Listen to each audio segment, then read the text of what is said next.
Bienvenue à tous dans ce nouvel épisode du journal d'une gameuse. Alors là on est à Animest, ça se voit pas parce que c'est tout calme, il n'y a pas beaucoup de monde.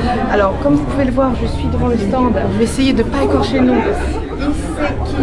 Isekini, oh vous voyez, alors commencez, Isekini Cho. J'ai bien prononcé? Voilà. Donc c'est mon coup de cœur d'Animest, alors avec tous les stands qui vendent énormément de goodies, des chapeaux de paille, des figurines, des bento, des machins. Ça fait plaisir de voir un petit stand qui change, qui nous propose de la nouveauté. Donc moi ce que je vous propose c'est d'interroger les auteurs de ces magnifiques livres. Alors regardez les livres. Alors on a le Tokyo Ohanami. Donc qu'est-ce que c'est? C'est la fête au Japon des cerisiers. On a Nippon no Haikyo. Donc c'est les ruines au Japon. Mon coup de cœur Nekoland, évidemment. Je crois que je vais craquer pour celui-là d'ailleurs. Avec les chats. Donc c'est vraiment des livres avec des photos qui sont absolument magnifiques que je vous conseille fortement. Donc je vous propose de passer à l'interview des auteurs. Donc bonjour, est-ce que vous pouvez vous présenter votre travail? Alors on s'appelle Delphine et Alexandre. On a créé le blog Isekinicho en partant au Japon. En fait, on a vécu 2 ans au Japon. Au départ, Isekinicho, donc c'était un blog pour raconter notre vie quotidienne au Japon en BD, puisqu'on est illustrateurs tous les deux. Et petit à petit, on s'est mis aussi à la photo, donc surtout Alexandre. Et en rentrant en France, on a décidé de publier nos propres livres, donc Nekoland et Tokyo Ohanami. Donc vous êtes tous les deux donc illustrateurs. On est tous les deux illustrateurs. On travaille dans l'illustration jeunesse et puis on fait aussi de la BD sur nos blogs. D'accord, donc on peut voir que toi en plus sur le stand, tu fais des dédicaces. Oui, voilà, les livres sont tous dédicacés. Ça c'est bien sympa. Donc on va passer. Ouais, donc en fait, en rentrant en France, on a décidé d'auto-éditer nos deux premiers livres.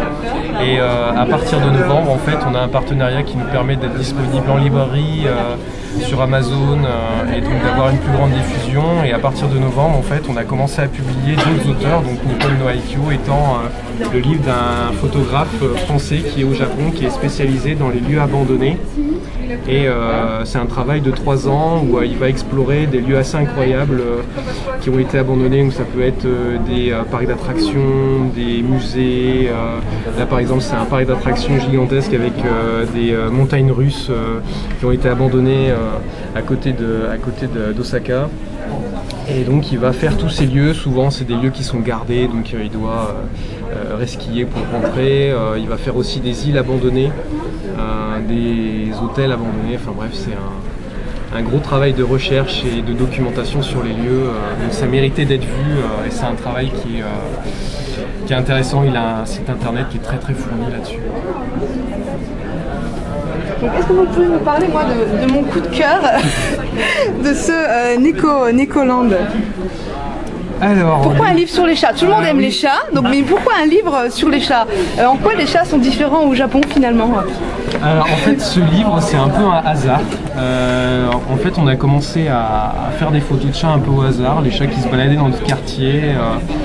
Et on a accumulé des photos et au bout d'un moment on s'est dit mais c'est vraiment un sujet intéressant parce que ça permet de découvrir le Japon et ça permet de découvrir les petits quartiers, les petits coins pas forcément touristiques. Et donc ça nous a permis de faire découvrir des coins assez incroyables. Et donc il y a toute la première partie qui est sur Tokyo.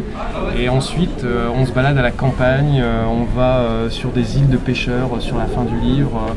Dans les Neko-cafés aussi. Dans les Neko-cafés. On a beaucoup pris de photos là-bas. Et en fait, en faisant ce livre, on veut aussi faire découvrir le Japon à travers les chats en fait. C'est pas seulement un livre sur les chats. Sur les chats, voilà. C'est un livre finalement qui raconte une histoire. Ouais, c'est un fil conducteur. Le chat est un fil de conducteur pour découvrir le Japon de tous les jours en fait. Un Japon où les Japonais vivent au quotidien. Donc il y a des photos drôles, des photos moins drôles, il y a un petit peu de tout. Donc, comme tu me disais tout à l'heure pour l'interview papier, donc ce que vous voulez faire, c'est montrer un Japon finalement autre que le Japon touristique qu'on voit dans les autres livres qu'on a déjà nous dans nos librairies.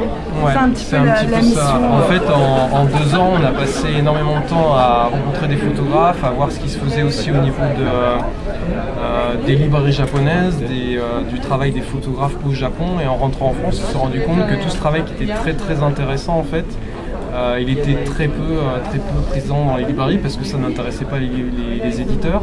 Les éditeurs ne connaissent pas forcément le Japon, donc quand ils éditent un livre sur le Japon, c'est soit un guide, soit un livre très classique. Et nous, ce qu'on avait envie de faire partager, c'est vraiment le Japon au quotidien. C'est ce qu'on fait sur notre blog.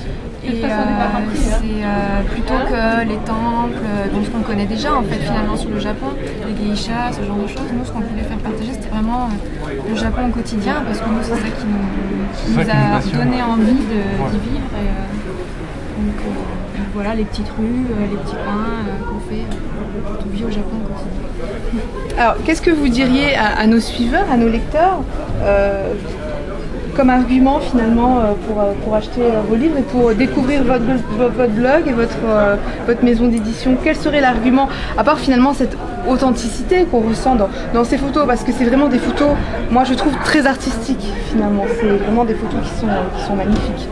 Qu'est-ce que vous diriez à nos lecteurs pour leur donner envie finalement, en plus de l'article, voilà, un mot des auteurs? Je pense que nous, le plus gros compliment qu'on nous fait, c'est les personnes qui ne connaissent pas le Japon, qui regardent ces livres et qui disent « Ah, ça me donne envie de partir au Japon, j'avais jamais eu envie de partir au Japon parce que j'avais des idées plus ou moins préconçues sur le pays. » Et au final, c'est une nouvelle porte ouverte, donc au contraire, je pense que c'est intéressant qu'une personne qui n'est pas passionnée par le pays regarde ces livres. Je pense que ça va donner un nouveau regard sur le pays et on n'est pas obligé d'être passionné par le Japon pour regarder ces livres-là et c'est surtout ça qui nous intéresse. Ce qui est intéressant aussi, c'est les Japonais qui passent sur nos stands et qui voient nos livres et qui disent « Ah oui, ça c'est vraiment comme chez moi, je ressens vraiment l'ambiance du Japon. » De mon quartier. Donc, finalement, comme je disais, l'authenticité, quoi. Voilà. C'est vraiment le vrai Japon. C'est pas celui qui nous... C'est pas forcément celui qu'on nous montre à travers les mangas ou à travers la télé. On n'attend pas un cliché touristique ou ce genre de choses. Ça c'est déjà fait. Nous, on veut vraiment partir sur des choses plus nouvelles. Quitte à intéresser moins de lecteurs, mais vraiment les passionnés. Je pense que ça sera le mot de la fin, donc cette passion. Voilà, donc vous en saurez plus dans l'article papier. En attendant, on vous invite à aller voir le blog photo. Donc je vous mettrai l'adresse à la fin de ce reportage. Voilà, donc c'était mon coup de cœur sur Animest. J'espère vraiment que ça vous donnera envie. En tout cas, nous, ça nous donne vraiment envie d'aller voir ce site et surtout ce livre. Je pense que je vais repartir avec. Voilà, allez, c'était Kali pour le journal d'une gameuse. Ciao, ciao.